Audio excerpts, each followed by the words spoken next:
बिस्मिल्लाहिर्रहमानिर्रहीम। कहते हैं वक्त करता है परवरिश बरसों, हादसा एकदम नहीं होता।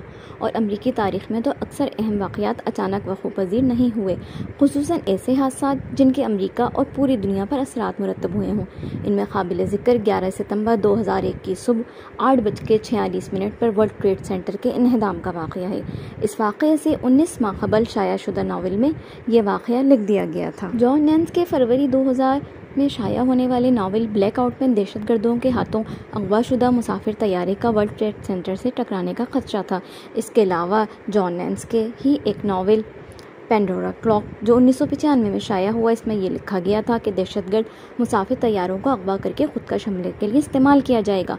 जॉन नैन्स कोई आम फर्द नहीं बल्कि अमेरिकन एयरफोर्स में लेफ्टिनेंट कर्नल के ओहदे पर वियतनाम जंग और ऑपरेशन डिजर्ट स्टॉर्म के दौरान इराक में पायलट के फ़राइज़ अंजाम दे चुके हैं।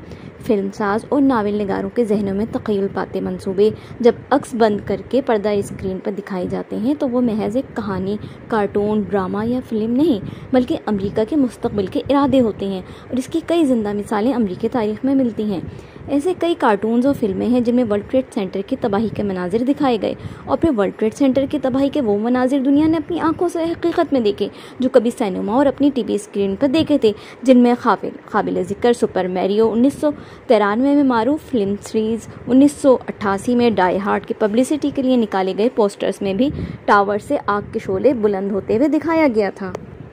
इसके अलावा अमरीकी म्यूज़िक ग्रुप द क्यूब का म्यूज़िक का एल्बम जो कि जून 2001 में शाया किया गया, इसमें वर्ल्ड ट्रेड सेंटर के जलते हुए टावर्स को गुलकारों के पस मंज़र में दिखाया गया था। बड़ी तादाद में ऐसे कई कार्टून्स और फिल्म्स मौजूद हैं जिनमें 11 सितंबर की तारीख को इलामती तौर पर दिखाया गया। इसमें काबिल ज़िक्र सैमसन के 1997 में नशर की गई तस्वीर में इस तारीख को फोकस किया गया था। एक और मारूफ कार्टून 1976 सेसमी स्ट्रीट को एक मॉन्स्टर्स को 2 टावर्स को झगड़ते हुए दिखाया गया था। 2 cartoon films man in black and iron man में 2 टावर्स को मिसाइल से निशाना बनाते दिखाया गया। और इस वाक़े से 5 माह क़बल जॉन ब्रोवर का कार्टून नशर किया गया जिसके पस मंज़र में दीवार पर लगी हुई एक तस्वीर नज़र आ रही है जिसमें बुलंद टावर को जलता हुआ दिखाया गया और इस तस्वीर पर लिखा था कमिंग सून और फिर लोगों ने हकीकत में टावर को जलता हुआ देखा। वर्ल्ड ट्रेड सेंटर के इन्हदाम का वाहिद वाक़या नहीं बल्कि ऐसे कई वाक़यात हैं जिन्हें पहले फिल्मों में दिखाया गया, फिर कुछ अरसे बाद इन्होंने हकीकत का रूप धार लिया।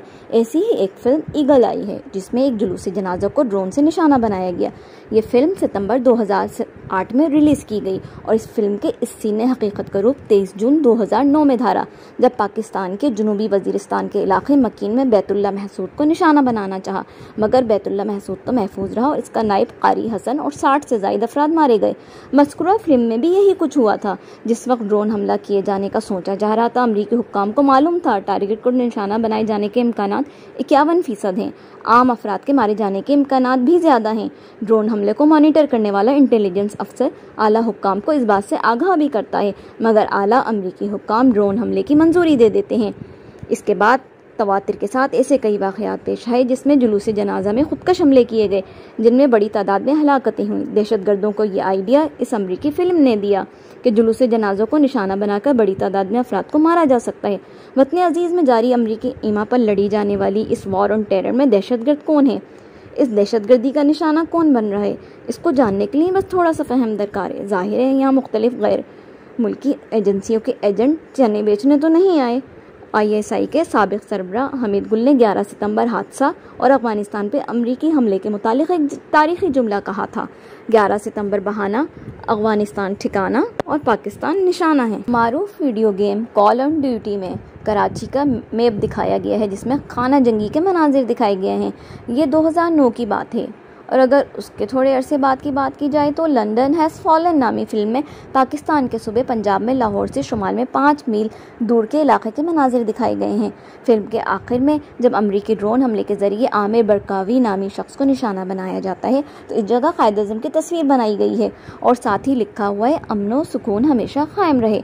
और इस फिल्म में यह तासुर दिया गया है कि अमरीकी सदर को मारने वालों से पाकिस्तान की खुफिया एजेंसियों के राब्ते हैं। और इसके अलावा फिल्म के कुछ डायलॉग में पाकिस्तान की खुफिया एजेंसी ISI का नाम लेकर कहा जाता है कि सारे पाकिस्तानी खुफिया ऑफिसर्स धोखे देने में माहिर होते हैं। आपके ISI के ऑफिसर ने धोखा दिया है। फिल्म लंदन हैज़ फॉलन की कहानी कुछ यूँ है कि बरतानिया के वज़ीर आज़म का पुरस्कार तौर पर इंतकाल हो जाता है और बरतानिया के वज़ीर आज़म की आखिरी रसूमात में शिरकत के लिए तमाम ममालिक के सरबराहान मुमलिकत बरतानिया में होते हैं। इस दौरान बरतानवी खुफिया इदारों को मालूम होता है कि बरतानिया के वज़ीर आज़म का पुरस्कार तौर पर कत्ल दरअसल तमाम दुनिया के ममालिक के सरबराहान को निशाना बनाए जाने का एक मंसूबा था। ये फिल्म सीक्वल है 2013 में बनाई गई फिल्म ओलंपिक्स हैज़ फॉलन का, जिसमें दिखाया गया था कि शुमाली कोरिया के गोरीले व्हाइट हाउस पर हमला करके इसे तबाह कर देते हैं, जिसके बाद एक सीक्रेट एजेंट बटलर अमरीकी सदर को बचाने की कोशिश करता है। इसके अलावा टॉम क्रूज की मिशन इम्पॉसिबल में भी दिखाया गया था कि बरतानवी वज़ीर आज़म का अपना सिक्योरिटी अफसर इसे कत्ल करने का मंसूबा बनाता है। 2013 में बनाई गई फिल्म व्हाइट हाउस डॉन में दिखाया गया कि दहशतगर्द व्हाइट हाउस पर हमला करके अमरीकी सदर को अगवा कर लेते हैं। ये लोग टेक्निकल अमले के रूप में धारकर व्हाइट हाउस में दाखिल होते हैं और सबसे पहले कैपिटल हिल में बम मारते हैं और बड़ी तादाद में सीक्रेट सर्विस एजेंट मारे जाते हैं। इस हमले में एक एजेंट मुलव्वस होता है जो समझता है कि इसके बेटे की मौत का जिम्मेदार अमरीकी सदर है, क्योंकि इस सीक्रेट एजेंट का बेटा एक ऑपरेशन में मारा गया होता है। इस फिल्म में दहशतगर्द न्यूक्लियर बमों के कोड भी हासिल करना चाहते हैं ताकि अमेरिका को तबाह किया जा सके। माजी में बनाई गई अमेरिकन फिल्मों के तख़य्युलाती मनाजिर अमली तौर पर जलवागर हो चुके हैं। अब देखना ये है कि हालिया बनाई गई ये फिल्में कब ताबीर से हमकनार होती हैं।